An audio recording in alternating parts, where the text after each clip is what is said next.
ট্রাফিকের যে বিষয়টা আপনাদের সামনে তুলে ধরছি সেখানে দেখাবো যে কোন কোন রাস্তা বন্ধ করা হয়েছে, কোথায় নিয়ন্ত্রিত ট্রাফিক রয়েছে।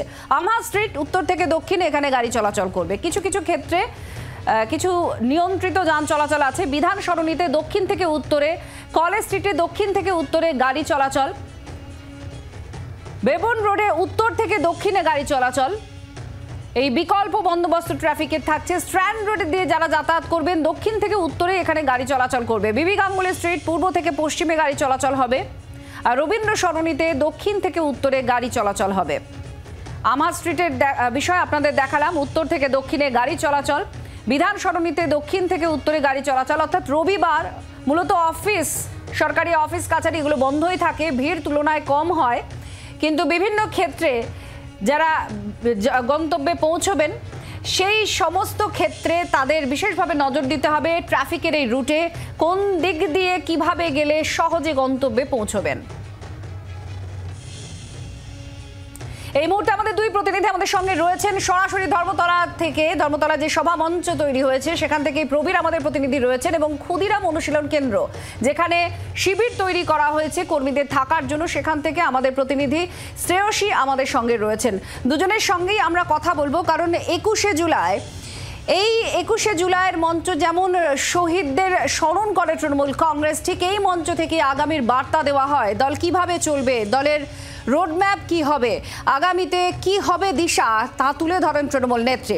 আমাদের সঙ্গে প্রবীর রয়েছেন আমাদের প্রতিনিধি। প্রবীরের কাছে প্রথমে যাব। প্রবীর, একটু জানতে চাইব, যেহেতু অত্যন্ত গুরুত্বপূর্ণ এই সভায় রাজনৈতিক বার্তা থাকে এবং অখিলেশ যাদব থাকছেন, ইন্ডিয়া শরিকের সদস্যরা থাকছেন এবং আরও অনেকে থাকবেন বলেও আমরা জানতে পারছি, অর্থাৎ জাতীয় স্তরেও একটা বার্তা দেবেন তৃণমূল নেত্রী।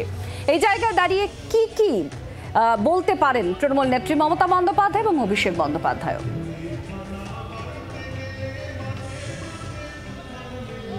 দেখো, সবার আগে তোমাকে জানিয়ে রাখি যে 21শে জুলাইয়ের যে মঞ্চ, সেই মঞ্চ ইতিমধ্যে প্রস্তুত, এবং প্রতিবারের মতোই ঠিক 21শে জুলাইয়ের আগের দিন সবার একদম শেষ মুহূর্তের প্রস্তুতি দেখতে আসেন তৃণমূল সুপ্রিমো মমতা বন্দ্যোপাধ্যায়। তিনি কিন্তু আর কিছুক্ষণের মধ্যে ধর্মতলা সভাস্থলে তিনি আসবেন এবং শেষ মুহূর্তের প্রস্তুতি তিনি খতিয়ে দেখবেন। যদি কোথাও কোনো নির্দেশ দেওয়ার থাকে সেই নির্দেশ তিনি দেবেন। তার জন্য কিন্তু ধর্মতলা ইতিমধ্যেই প্রস্তুত। তুমি দেখতে পাচ্ছ যে পুলিশ প্রশাসনের উচ্চপদস্থ আধিকারিক থেকে শুরু করে তৃণমূল কংগ্রেসের শীর্ষ নেতৃত্ব, তারা এই মুহূর্তে ধর্মতলায় অপেক্ষা করছেন মমতা বন্দ্যোপাধ্যায়ের জন্য, তিনি আসবেন এখানে। এবং এরপরে হচ্ছে যেটা 21শে জুলাই তৃণমূল কংগ্রেসের সবচেয়ে বড় রাজনৈতিক কর্মসূচি হচ্ছে এই 21শে জুলাই। প্রতিবার 21শে জুলাই ধর্মতলায় পালন হয়, এবারও হচ্ছে, কিন্তু এবারের একটু আলাদা তাৎপর্য রয়েছে। সদ্য সমাপ্ত লোকসভা নির্বাচনে তৃণমূল কংগ্রেসের 29টি আসন জয়, তারপর উপনির্বাচনে 4টি বিধানসভার আসন জয় তৃণমূল কংগ্রেসের। এই পরিপ্রেক্ষিতে দাঁড়িয়ে 21শে জুলাই, এই 21শে জুলাইয়ের মঞ্চে প্রধান বক্তা মমতা বন্দ্যোপাধ্যায় এবং অভিষেক বন্দ্যোপাধ্যায়। সেক্ষেত্রে দাঁড়িয়ে রাজ্য রাজনীতিতে বটেই, রাজ্য রাজনীতিতে তৃণমূল কংগ্রেস কিভাবে চলবে, কিভাবে একসঙ্গে বাম কংগ্রেস এবং বিজেপির এখানে মোকাবিলা করবে রাজনৈতিকভাবে তৃণমূল কংগ্রেস, তার বার্তা যেমন মমতা বন্দ্যোপাধ্যায় দেবেন বলে মনে করা হচ্ছে। পাশাপাশি তৃণমূল কংগ্রেসের এখন পাখির চোখ হচ্ছে জাতীয় রাজনীতি। জাতীয় রাজনীতিতে ইন্ডিয়া জোটে রয়েছে তৃণমূল কংগ্রেস। সেক্ষেত্রে দাঁড়িয়ে ইন্ডিয়া জোট সরকার গঠন করতে পারেনি, ঠিক কথাই, কিন্তু একটা ভোট ভালো সংখ্যা নিয়ে তারা এই মুহূর্তে সংসদে রয়েছে ইন্ডিয়া জোটের যারা সংসদ সদস্যরা। সেক্ষেত্রে দাঁড়িয়ে ভোট গণনার দিনেই মমতা বন্দ্যোপাধ্যায় জানিয়েছিলেন যে এই সরকারের অস্তিত্ব বেশি দিন নয়, স্থায়িত্ব বেশি দিন নয়, যে কোনো দিনে সরকার পড়ে যেতে পারে। তাহলে সেক্ষেত্রে দাঁড়িয়ে জাতীয় রাজনীতিতে ইন্ডিয়া জোট আগামী দিনে কিভাবে চলবে, তৃণমূল কংগ্রেস কিভাবে চলবে, তৃণমূল কংগ্রেস কি ভূমিকা নেবে, সেক্ষেত্রে দাঁড়িয়ে মমতা বন্দ্যোপাধ্যায় আগামীকাল কি বার্তা দেন সেটা দেখার বিষয়। এবং আরও গুরুত্বপূর্ণ বিষয় হচ্ছে যে এইবারই দেখা যাচ্ছে যে ইন্ডিয়া জোটের বেশ কয়েকজন যারা রয়েছেন সঙ্গে, বেশ কয়েকজন নেতা আসতে পারেন। ইতিমধ্যে অখিলেশ যাদব আসবে বলে তৃণমূল কংগ্রেসের তরফ থেকে জানিয়ে দেওয়া হয়েছে। সুতরাং 21শের মঞ্চেও একটা শক্ত ইন্ডিয়ার বার্তা কি মমতা বন্দ্যোপাধ্যায় দিতে চলেছেন ইন্ডিয়া জোটের নেতৃত্বকে পাশে নিয়ে, সেটাও কিন্তু একটা বিষয়। সুতরাং সব মিলিয়ে এবারের 21শে নির্বাচনের, এবারে 21শে জুলাইয়ের যে তাৎপর্য অত্যন্ত গুরুত্বপূর্ণ, এবং 26শে যেহেতু বিধানসভা নির্বাচন রয়েছে এ রাজ্যে, সেক্ষেত্রে দাঁড়িয়ে আগামীকালের মঞ্চ থেকেই কি মমতা বন্দ্যোপাধ্যায়, অভিষেক বন্দ্যোপাধ্যায়রা, মমতা বন্দ্যোপাধ্যায় অভিষেক বন্দ্যোপাধ্যায়রা তারা কি 2026-এ বিধানসভা নির্বাচনে দল কিভাবে চলবে তার সুর বেঁধে দেবেন। সুতরাং সমস্ত কিছু শুনতে তৃণমূল কংগ্রেস কর্মী সমর্থকরা কিন্তু রাজ্য জুড়েই শহরের বুকে এসে উপস্থিত হয়েছেন।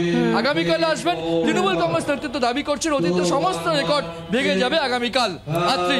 একবার এবার শ্রেয়সীর কাছেই যাব। তৃণমূল কংগ্রেসের কর্মীরা যেখানে এখন আছেন ক্ষুদিরাম অনুশীলন কেন্দ্র, শ্রেয়সী এখানে যারা উপস্থিত হয়েছেন তারা কি বলছেন? কারণ একদিকে তো ঠিকই যে নির্বাচনের ফলাফল হয়েছে তাতে উচ্ছ্বাস উদ্দীপনা কর্মীদের মধ্যে সেটা অনেকটা বেড়েছে, আর তার সঙ্গে সঙ্গে বেশ কিছু জায়গায় প্রশাসনিক ক্ষেত্রে তৃণমূল নেত্রী মমতা বন্দ্যোপাধ্যায় মুখ্যমন্ত্রী হিসেবে কড়া বার্তা হুঁশিয়ারি পদক্ষেপ নিয়েছেন।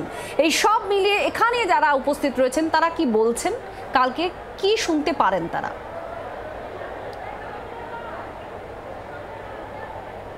দেখো, একেবারে যে কথা তুমি বারবার বলছিলে যে আগামীকালের যে মঞ্চ, সেই মঞ্চ শুধুমাত্র রাজ্য রাজনীতি বা তৃণমূল কংগ্রেস নয়, জাতীয় রাজনীতির ক্ষেত্রেও কিন্তু গুরুত্বপূর্ণ হয়ে উঠছে, যেখানে স্পষ্টত আমরা জানি ইতিমধ্যেই যে অখিলেশ যাদব তিনি আসতে চলেছেন এবং যেটা জানা যাচ্ছে যে এক্ষেত্রে ইন্ডিয়া জোটে অন্যতম গুরুত্বপূর্ণ অন্যান্য শরিকদেরও প্রতিনিধিত্ব থাকতে পারে, যার মধ্যে শিবসেনার নাম শোনা যাচ্ছে, যদিও এখনো পর্যন্ত তৃণমূল কংগ্রেস থেকে এই বিষয়ে সুস্পষ্টভাবে কিছু জানানো হয়নি, কিন্তু অখিলেশ যাদব তিনি আসছেন।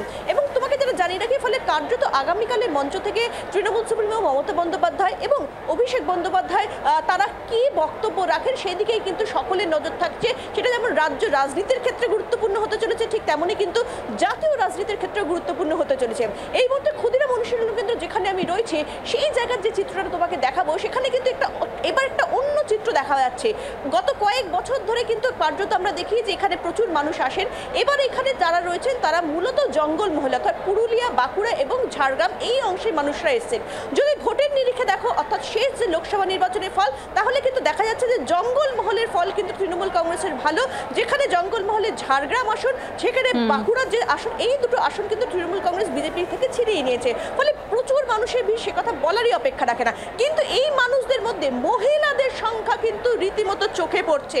অর্থাৎ দেখতেই পাচ্ছ যে প্রচুর মহিলা তারা এসছেন এবং তারা কিন্তু বাচ্চাদের সঙ্গে নিয়ে এসছেন। প্রতিবারই মহিলাদের উপস্থিতি চোখে পড়ে, কিন্তু এবার যে মহিলাদের উপস্থিতি সামগ্রিকভাবে দেখা যাচ্ছে সেটা কিন্তু রীতিমতো চোখে পড়ার মতন, এবং প্রচুর মহিলারা তারা এসছেন, দূর দূরান্ত থেকে এসছেন। মাসিমা, আপনি কোন জায়গা থেকে এসছেন?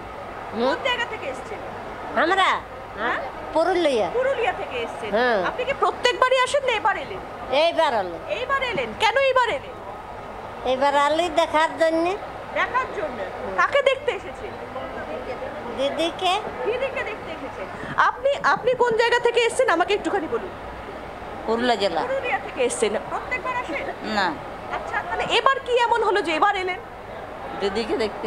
কেন এবার, কেন মানে এই সভা তো প্রত্যেকবারই হয়, এবার কেন দিদিকে দেখতে এলেন? আলে দেখতে এলেন। দিদিকে দেখার ইচ্ছাতেই এলেন। মানে বুঝতে পারছো যে কথাটা তোমাকে বলছিলাম যে প্রত্যেকবার মহিলারা আসেন, কিন্তু এবার মহিলাদের যে উপস্থিতিটা দেখো, এই পুরো টিমটা এনারা কিন্তু এবার প্রথমবার এসেছেন। অর্থাৎ মহিলাদের কার্যত বলা যেতে পারে যে শেষ ভোটগুলোতে যে ভোটগুলো হয়েছে, সেই ভোটে ভূমিকা পালন করেছেন মহিলা ভোটাররা। একেবারে শ্রেয়সী, সেই ছবি দেখাও যাচ্ছে যে তৃণমূলের কর্মী সমর্থক হিসেবেও বহু মহিলা কর্মী তারা ইতিমধ্যে উপস্থিত হয়েছেন শহরে, যারা এই সভায় যোগ দিতে চান। বাংলার আওয়াজ, বাঙালির আবেগ, জি 24 ঘন্টা।